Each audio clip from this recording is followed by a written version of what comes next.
I put as much thinking into the move once we got here as I did into the cross country road trip that I planned, which I was very proud of and was very enjoyable, and would recommend if you're moving from somewhere else in the States to drive it, just because it's a fun excuse to see other parts of the country you might not anyway.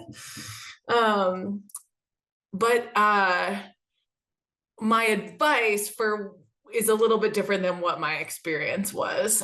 In the end, well, the rental market was just so different than what I knew in Boston.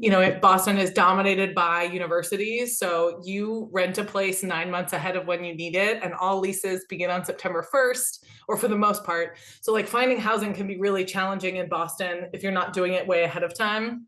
Whereas in Seattle, finding housing ahead of time is actually more challenging than finding it like once you arrive or within 6 weeks of your arrival.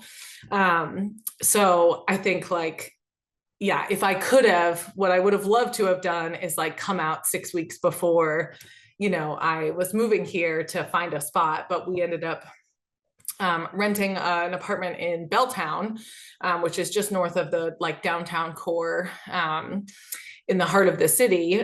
Really easy bus access to UW, I will say. And now there's the light rail. Like, when I moved here, the light rail didn't go to UW. So talk about making a lot of the city more accessible to the university. That's a big difference from when I moved. But I think just doing some research around like the neighborhoods, think about like what kind of life you like to lead outside of your academia, because while you will surely be studying hard, you will also be doing other things.